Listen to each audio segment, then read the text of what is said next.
ମଲା କୁକୁଡ଼ା ନଦୀରେ ଫିଙ୍ଗା ଯାଇଥିବା ଅଭିଯୋଗ ଦୁର୍ଗନ୍ଧରେ ଅତିଷ୍ଠ ସ୍ଥାନୀୟ ଲୋକ କାର୍ଯ୍ୟାନୁଷ୍ଠାନ ଦାବି ବାଲେଶ୍ୱର ଜିଲ୍ଲା ବସ୍ତା ବ୍ଲକ ଅନ୍ତର୍ଗତ ତାଡ଼ଦା ପଞ୍ଚାୟତର ତାଡ଼ଦା ଗ୍ରାମର ଏକ ଘଟଣାକୁ ନେଇ ସ୍ଥାନୀୟ ଅଞ୍ଚଳରେ ଅସନ୍ତୋଷ ପ୍ରକାଶ ପାଇଛି। ଅଭିଯୋଗ ଅନୁସାରେ ଶିମୁଳିଆ ଗ୍ରାମର ପ୍ରଫୁଲ୍ଲ ସ୍ୱାଇଁ ନିଜ କୁକୁଡ଼ା ଫାର୍ମରୁ ମରିଯାଇଥିବା କୁକୁଡ଼ାଗୁଡ଼ିକୁ ଆଣି ଦରଡ଼ା ଠାରୁ ଶିମୁଳିଆ ଦେଇ ପ୍ରବାହିତ ପଳପଳା ନଦୀରେ ପକାଇଥିବାରୁ ଅଞ୍ଚଳରେ ତୀବ୍ର ଦୁର୍ଗନ୍ଧ ସୃଷ୍ଟି ହୋଇଛି। ଏହାଫଳରେ ସ୍ଥାନୀୟ ବାସିନ୍ଦାମାନେ ନାନା ଅସୁବିଧାର ସମ୍ମୁଖୀନ ହେଉଥିବା ସହ ପରିବେଶ ଓ ଜନସ୍ୱାସ୍ଥ୍ୟ ପ୍ରତି ବିପଦ ସୃଷ୍ଟି ହୋଇଥିବା ଅଭିଯୋଗ କରିଛନ୍ତି। ଘଟଣାର ତଦନ୍ତ କରି ଯଦି ଅଭିଯୋଗ ସତ୍ୟ ପ୍ରମାଣିତ ହୁଏ ତେବେ ସମ୍ପୃକ୍ତ ବ୍ୟକ୍ତିଙ୍କ ବିରୋଧରେ କଠୋର କାର୍ଯ୍ୟାନୁଷ୍ଠାନ ନେବା ସହ ନଦୀ ପ୍ରଦୂଷଣ ରୋକିବାକୁ ପ୍ରଶାସନ ତୁରନ୍ତ ପଦକ୍ଷେପ ନେବା ପାଇଁ ସ୍ଥାନୀୟ ଲୋକମାନେ ଦାବି କରିଛନ୍ତି। ଜଗତ କୁମାର ଗିରିଙ୍କ ରିପୋର୍ଟ ମସିହା ନ୍ୟୁଜ୍। ଆଇଡି ନା କୁହନ୍ତୁ ନା ଘର କଣ ହେଇଛି ସମସ୍ୟା କୁହନ୍ତୁ ନା ମୁଁ ଯେତେବେଳେ 5 କିଲୋମିଟର ଆগে ଯାଇଥିଲି ଆଜ୍ଞା 5 କିଲୋମିଟର ଏପଟେ ଆମର ଶାସନରୁ ଯୋଉ ରାସ୍ତା ତାରଦାକୁ ସଂଯୋଗ ହେଇଛି ତ ସେ ରାସ୍ତା ଦେଇକି ଆସିବାକୁ ଦେଖିବାକୁ ନଈକି ଚାହିଁ ଏଟା କିସ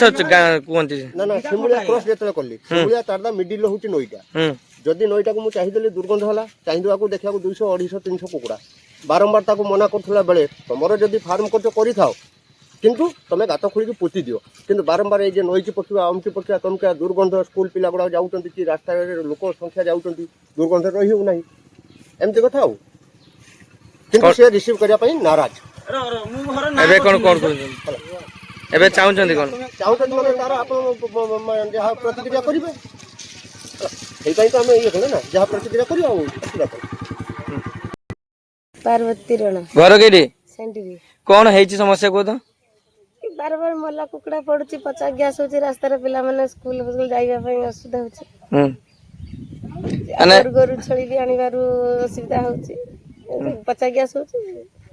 ସବୁଦିନ ପକନ୍ତି ନା ଆଜି ପକନ୍ତି ଖାଲି ଦିନେ ଦିନେ ना आगुरु भी पड़ची दिजार ଯେ ଯାଉଛନ୍ତି ବାର ବାର ତାକୁ କହୁଛନ୍ତି ଯିଏ ପକଉଛି ତାକୁ କହୁଛନ୍ତି ना ना मो कहि नाही ଗାଁ ଲୋକ କହୁଛନ୍ତି अन्य गां लोक କହୁଛନ୍ତି ସେ ମାନୁନି आई तो देखुଛନ୍ତି आपण ଏବେ ଚାହୁଁଛନ୍ତି କଣ ସେ ତାକୁ କଣ କହିବେ ଯେ ପକଉଛନ୍ତି କଣ କହିବେ ସମସ୍ତେ ପ୍ରତିବାଦୀ କରିବେ ଯେ ଅଭିଯୋଗଟା ନ ପକାନ୍ତୁ ବୋଲି ଆମେ ସମସ୍ତେ ଯିବା ଆସିବା କରୁଛନ୍ତି ଇଏ କରୁଛନ୍ତି।